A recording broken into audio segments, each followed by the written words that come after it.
Hey guys, I have been wanting to do this for a while and I have been getting the strong push to do it now. I'm going to share some pieces of my story and my lessons I kind of learned along the way. For those of you who don't know who I am, I'm Alicia Terry, and I'll do a brief recap, Cliff Notes version. I was married for 17 and a half years. My husband had a mental breakdown, and during that time, I knew I was an empath, but I didn't realize to what extent. I didn't realize that I had just barely tipped the iceberg, pretty much. So when we're an empath, we take on other people's energy. I was taking on the love of my life's energy, not knowing that it wasn't mine. And so I remember starting to feel like I was going crazy. I started feeling emotions I had never felt before. I remember standing in Walmart and hearing a woman in my head say, "Oh, does my butt look big in this? Oh, I feel horrible. My butt looks big." And I remember thinking, okay, that's a sign. I have never asked that, to ask if my butt looked big or if they like these clothes, or that is not me. If you don't like them, don't go out in public with me because that's what I'm wearing. I remember my daughter even trying to tell my husband one time, "Are you going to let her go out of the house like that?" And he just laughed and he was like, "I don't think you know your mom too well. If I say don't wear that, she's going to go find something 10 times worse. So yep, I'm going to let her go out of the house like that." Just like whenever you get married, he's probably going to let you wear whatever you want because you two, I don't need someone's input, I guess, is the place that I have gotten to. And that's actually part of what I am getting shown to share with you. So when I was taking on all of his energies, thinking I was going crazy, I couldn't tell people that I was feeling like I had 7 to 10 people talking in my head, and my emotions would go. I thought I was going bipolar. I was going from highest of high to lowest of lows, and I just pushed to try and stay at work, which when our husbands are losing their mind, women or boyfriends, whoever, or even men, when they're starting to not be who you know, we have a tendency to not want to be around it. We have a tendency to throw ourselves into something else because if we're going 100 miles an hour, we're not sitting in it, feeling it, and actually trying to figure out what's happening. Because honestly, we've been taught to not rock the boat. We've been taught to not say things that hurt people's feelings, even if it is, "What's wrong with you? Do you need help?" That can still come across as hurting someone's feelings. So we were taught to do all of these things other than speak our truth. Like saying, "Are you okay? Is something wrong with you? I know my husband, and I know right now you're not okay. Right now I know that you need help. And if you can't talk to me, you need to talk to somebody." But I did it too late because we don't want to push someone who's stressed out, someone who's depressed, who already seems like they're lost, actually, is kind of the best gist. Push them any further.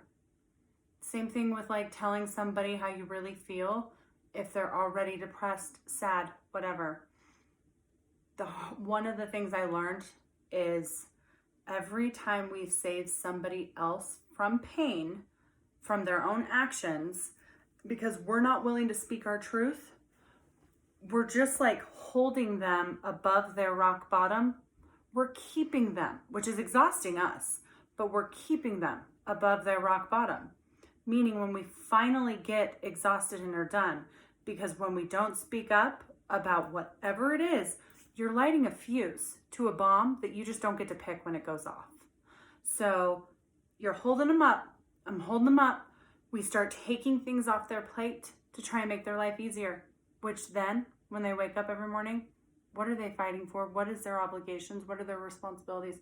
If we take them all, we're building resentment and slowly killing us because we're not talking to them. We're just trying to help, but that's not helping. Them learning how to hit rock bottom find the tools and the want and the passion to do it again, we're so scared of hitting rock bottom. Let me tell you, after hitting rock bottom multiple times, losing everything, starting over, I would much rather hit rock bottom and find me again than sit in that numb, scared, confused place. That's just me, but I think we were taught to be more scared of it than it actually is. And that, because when my husband, I had to check him in to get help, and in the Cliff Notes version, his family gave him an ultimatum. He left with them. I lost half my family that day. Me and my daughter lost half of our family that day. We lost half of our friends. 17 to 20 years worth of people that I've known my whole life, they had to pick a side. And so I knew when I had to speak my truth, I knew my husband would die. In my head, I didn't realize what my gift was then to know enough in my intuition to trust it, but I knew that I had to be okay with him dying for me to choose me and my daughter, for us to have sanity and for us to have a life worth living, and not, because she's empathic too. So our home wasn't a home or sanctuary anymore. And I didn't want to work 80-hour weeks, but I was just trying to avoid like the craziness, the blame, because when someone's in that place, they are projecting all of their pains on you. Sorry, this shirt is driving me crazy, and I didn't realize it was like kind of see-through until we got here. But they're projecting all their pains. So it was like I would leave for the day and I would come back, and all the pains he had that day somehow were all my fault. It was, and this wasn't anything that he had ever done before. So it didn't matter what I did. Didn't matter what I did. I was walking in the door to blame and punishment that I didn't even know, as I'm watching my husband lose himself and taking on that blame because I'm watching him lose himself. So I had a lot of guilt, pain, shame, because I knew in that moment when I left and gave him an ultimatum of him getting help or not being able to be here. Yes, it was his choice, but I knew that he was going to die. I knew that he would not know how to breathe. I knew that I was sending like a baby out into the world, because guess what? I had held him, and I didn't realize this, but I had done all of the budgets. I had done all of the bills for so long. I had fixed all the problems, taken on that responsibility, which means in adulting land, I am sending him out into the world, depressed and suicidal, with even less knowledge than like an 18-year-old moving out of the house. Because we had been together so long. I married him, like we got together from his parents' house. He was 19, I was 16, we didn't get married till later, but I had taken it on the entire time. Like he didn't even know what a social was for the longest time. So I knew I was sending a baby out there. And then he just got worse for a year, and I knew I couldn't be the person to carry him anymore. I couldn't even be the support system for him anymore, because I knew that he couldn't find his own feet, his own support system, his own friends, all of it by himself, with me sitting like right there trying to be his support system. He would still just want to lean on me and have me fix it. He wouldn't be standing up. So for a year he did that. And I know for that year, he drank every day hoping he just wouldn't wake up, because he didn't believe in suicide. He didn't believe in the selfish, he would call it selfish. He wouldn't go to funerals of friends. I know many friends that got into fights with them over the years with that. And he was very, very strong and determined and set in that belief. So when I started seeing those signs, I knew it was bad. But his parents kind of ignored it. His family ignored it. So he was drinking himself to death every day until finally he wasn't dying from drinking. So he ended up killing himself. When he killed himself, he sent me a last text, which he knows that I don't believe in I'm not going to take the burden of suicide on me. He knows that if anyone tells me that, they better be willing to have a 72-hour hold somewhere, or someone else can take the responsibility of making sure they're okay before they are let out. So for him to tell me that, I knew he was done. Like, not even me being able to get there in time, done. And long story short with that, he was missing for a year. So, and knowing that, let's go back and talk about a few of the things that I feel like when we lose someone and we're in that grief, that pure hell grief, where you don't know what day it is, you don't know what time it is. Anytime your phone rings, you want to like chuck it. There was nothing that could want to make me smile in those moments. Because even though I had to file for divorce because he wasn't getting help, even though all of those things, he was still on this earth. The person I loved and had spent 17 years with and had to choose me, he was still on this earth. He could still co-parent after he got better. He could still walk my daughter down the aisle. But having that year, because if you got to think, I left him when I was 15 and pregnant. I left my parents when I was 15 and pregnant. So leaving my family and my house at 15 and pregnant, I turned into an adult really fast.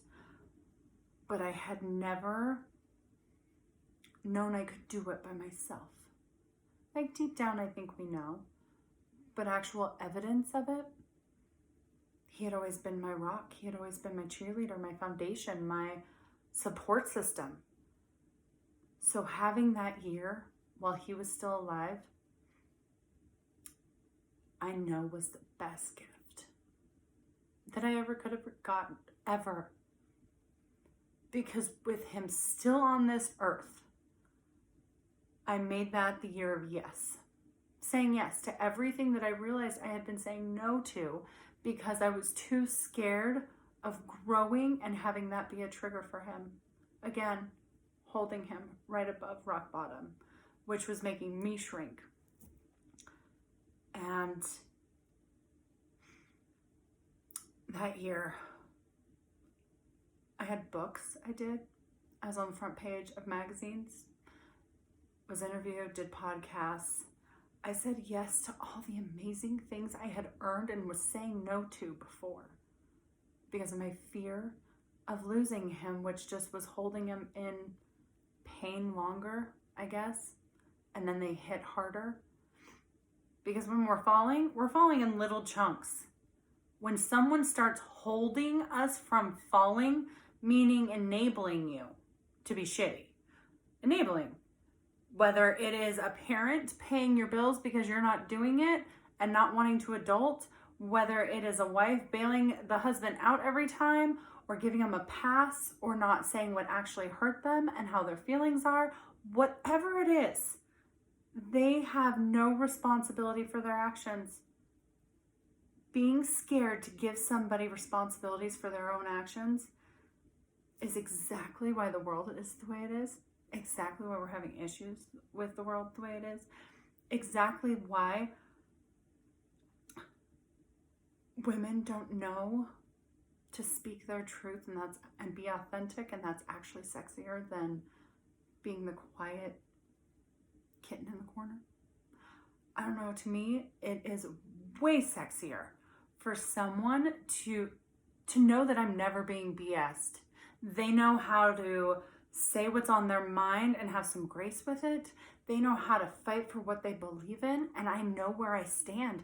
I know that they're not being two-faced. I know that what their ethics and values are, because usually they're standing up for them. I would rather that 100 times over. And that's what I've found in being single, which is a whole different video. But that year, I learned who I was. I learned the fight in me. I learned how to be proud by myself, celebrate by myself. I learned how to put up a dating, well, my friends put up a dating profile and informed me, but that was scary. That was terrifying because I really had never dated much like that. Nope. So I had to learn a lot. But in doing that, I learned who I was. I learned that I could do it again. I learned the faith that I have in myself. And I learned to trust myself and my intuition 100 million times more. So that when I got that text, April 26th, 2017, I knew he was gone. I knew he would be gone really, really fast. And when he was gone, I crumpled. I fell to the ground. Because even though I was thriving and happy, that's because I had taken him and put him in a little box in my head and in my heart. And that's what we do to survive. But then songs will trigger us or something. It's like we're constantly being triggered and trying to keep it down from erupting, you know? And I knew I couldn't live like that. I knew the only reason I was happy that whole year was because I had put him in a little box so I could survive, which again was the best blessing that I could do in that moment. Because with him not on this earth and then him missing for a year, that meant no closure pretty much all the way around. No closure. And then watching my daughter not have closure. And that was hard. That was really hard. But after because we searched for a month or two on the mountain, even though I knew he was dead somewhere, I wasn't ever going to have my daughter. I wasn't going to kill her hope. I know that I felt it, that he wasn't here anymore. I knew what I felt. I knew what I saw in my head. I trusted that. And I knew that he wasn't on this earth because I had been connected to him for so long, and it was the first time ever that I didn't feel him. But I didn't want to kill her hope. So after we were done searching and we had to try an adult again in a house that I had just bought him, trying to make things better, I made a choice because I had lost my grandma before. I knew that numb. I knew that pain, that it's like you even lose taste. You lose the joy, you lose color, you lose sleep, you lose everything. You lose everything. Because when you're with somebody, and whether it is your husband, a best friend, grandma, grandpa, mom, dad, doesn't matter. When we have our lives so intertwined in certain people, that means everything we go and do again, it's going to trigger that. It's going to trigger the loss of them. It's going to trigger how they're not here instead of thinking that we'll see him again. But I knew that I couldn't. I didn't survive that. I was not still there and breathing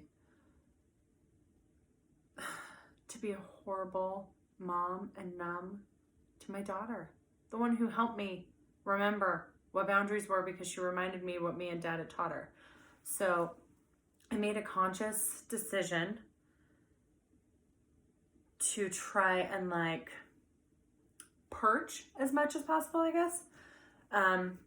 Because what we do is we write in journals, we do all sorts of stuff. But in doing that, my gift, which is co-cognizant, one of them, got a lot stronger. And I started trying to connect and talk to Steve, even though I wasn't here and I didn't necessarily feel him much then and all of that. I started doing videos of almost purging to him. I started talking to him when I was in the hot tub and I was talking at the moon. It was getting out, getting past the pain, the anger, the like all the steps, because we keep them all bottled up inside, usually. And it's something about the voice, something about speaking it, which in later videos I'll explain kind of what has happened with my gift, and like I've downloaded like the rule book to life, because I decided to jump in to feeling all of the emotions, to feeling all the loss, to feeling all the abandonment, and I was determined to sit in it and process it and try and heal it, because watching him not know how to process emotions he wasn't taught, watching him taught me that it'll always find you again. It'll always find you. Whatever you put in that box, whatever you put and bury away, whatever you're not dealing with it, whether it is sexual abuse, whether it is being raped, it doesn't matter what it is. If we put it in a box and we try and forget about it, energetically, like quantum physics, it is the energy, it's atoms, it's the vibration, it's all of it. It is hurting and killing a part of us.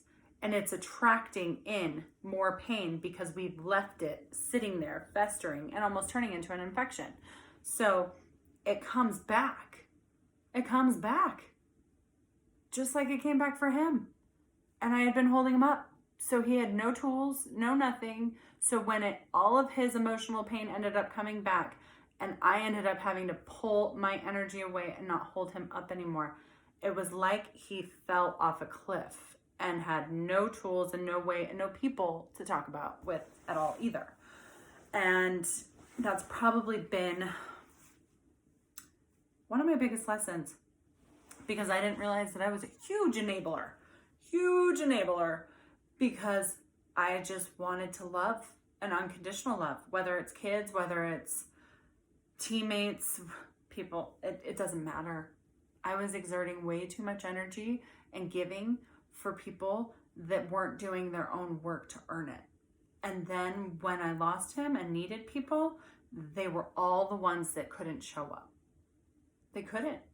They were in more pain than I was because they weren't processing it. So I gave myself permission to cry. I gave myself permission to do videos. I gave myself permission to be angry. I gave myself permission to be happy, because anybody who's lost somebody, guarantee you, the first time we catch ourselves laughing or having fun or whatever, it is an immediate stop. Immediately we stop, shut down, and it is this guilt of moving on. It is like a death all over again. It is like we were meant to be punished. At all of our guilt, pain, abandonment, everything. It is like the pain we keep as a badge. A badge. And it's like we're not allowed to be happy again. We're not allowed to laugh. And I remember going home that night and going, no, that is not at all what my husband would have wanted me to do. Steve would have never wanted me to, 1, stop following my dreams, 2, ever have stopped laughing or loving the simple things, because that was everything he was about, because he was gone. He knew that he had made those choices. He knew. And as soon as you start feeling your emotions and you start asking for help, because FYI, me and God did not have a good relationship at that point. So instead, I would ask Steve, because he was in heaven, or I would ask my angels, or I would ask my grandma who had already passed. I would ask anybody else. But when you start asking for help, when we're at rock bottom, you'll start seeing signs and synchronicities. The first things I started noticing was music. Music, because I'm clairaudient, so music will come in.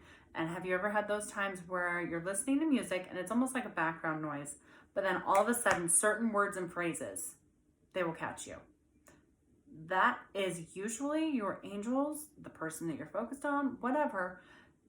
They're saying those words to you, but they're using music to do it. It's a lovely gift that they have. So music became a huge, huge thing. Same thing with like numbers. There's so many times that we see numbers, and if we're numb, we're not paying attention to seeing it multiple times. When you see a number multiple times, just Google it and ask, what is the spiritual meaning of blah, blah, blah? Like today, when I said they've been kind of like pushing me to do some videos.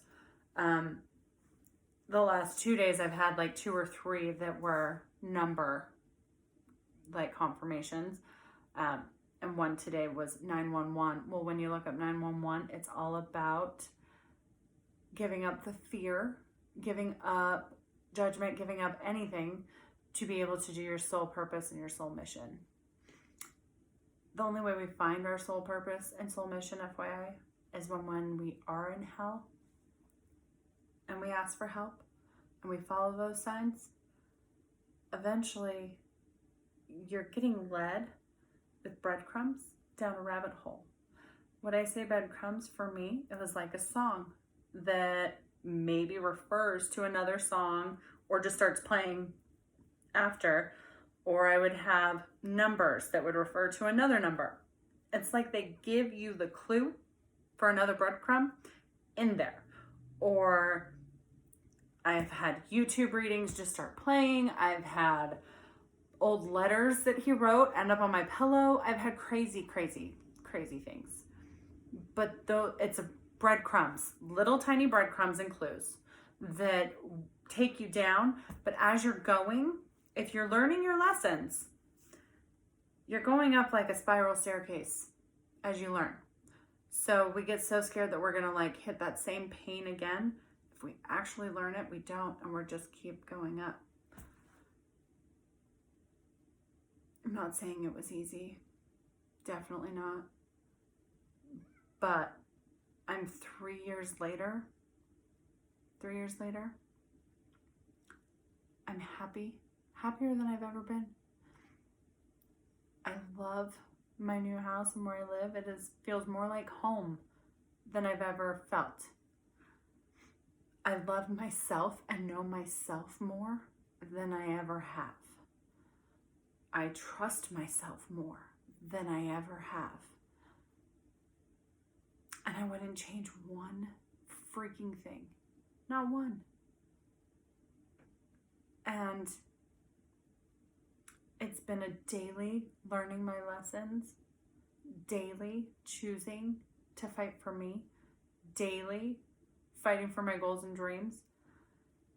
But I know if I was still in that bed hoping that the sun wouldn't come up the next day, I wouldn't have been honoring me or the person I lost. I just had to think, how much pain would they be in watching us just in massive amounts of pain and pausing our life and everything we worked for go to hell. They already didn't want to leave usually. I know he didn't want to leave. He just didn't want to have the pain anymore. But every single step, because I dug deep and wanted to feel, I got beautiful gifts for it. I got insight. I got guided. I got the yellow brick road lit up so I knew which turn to take. I collected amazing people. I found my purpose and passion. I know that I will never, ever, ever date anybody that does not deserve me, ever. Even anybody that couldn't handle my crazy pieces, because that's a mandatory requirement because I don't shrink. So going in it, losing someone, it is a numbing, almost drunk, like a numb drunk. Can't breathe. Sexuality is gone. Passion's gone. Pleasure's gone. Pretty much all of your joy in any way, shape, or form, and you never know how to get it back. I challenge you, if you really want to get it back, surrender to feeling it. And not feeling it in the loss way. I mean, yes, it's going to start there. But remembering the good times. I am so grateful. I got 17 and a half years of a man that loved me unconditionally and taught me love and taught my daughter love and all of that. I wouldn't change a freaking thing. Nothing. Nothing. Life is happening for us, not to us. With the goals, the dreams, and everything that I have, I now know with life happening to me, there's no way he could have been a part of that journey. He hadn't been doing the work in that time period, and that is where his ego got in the way.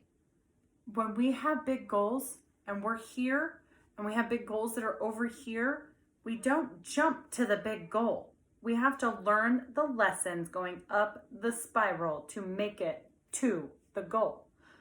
Meaning we are consciously seeing our fingerprints, because there's no blame ever. Everything is happening for us. We're a mirror. So if somebody keeps cheating on you or whatever, it is probably because you have something inside of you that is not good enough, or you were abandoned as a kid. Like, there are triggers and a pattern. For example, I realized that my dad has no emotions, and I never really paid attention to that, to marry someone who had no emotions. Because when I get somebody, and I caught this again in dating, because it was a lesson I just barely learned like 6 months ago. It's a challenge when they can't share emotions. So it's like a big trophy. It is like the biggest trophy. It is not a pattern I was purposely seeking out. It's subconsciously, because I wanted emotion from my dad, and I never got it because he was a non-emotional. He loved, he cared, but speaking words and sharing emotions was not a thing. And that is exactly how Steve was. Steve could talk to me, but as soon as he couldn't talk to me anymore, he had no one to talk to. So it's knowing and finding out the lessons that we are supposed to hit to become the person we're meant to be in the puzzle piece of this world. Everybody is here for a reason. Everybody's things that we go through that mold us to who we are, the pains, the joy, the everything, is for a reason. I wouldn't be who I am now, knowing my purpose with my gift the way it is, to be able to help a bunch of people, if I wouldn't have gone to hell and back. If I wouldn't had to know that nobody was going to help me and I had to do it myself because they didn't know how to show up. I didn't know who I was as everybody was falling away. I had to learn how to do it by myself. But do you think now I am ever scared of doing it by myself again? Nope. I know that I am stronger than most people ever will be in their life. I know that if I had to, I would part the damn seas for my own dreams. Which means I have to know me. I have to trust my gut. We're meant to trust our gut and keep jumping head first into things as we learn our lesson, because we can't blame the past on the future. Can't blame the new person for the past pains. It's another lesson. Lots of lessons. I just challenge you to choose you. Choose you. Don't build a house in hell. Don't sit in the grief and let it completely consume you. Start trying to dream again. Start trying to see what your life will be like at your funeral and backtrack it. Because it's really hard to figure out dreams when they were attached to them. I get that. It took me a long time to figure that one out.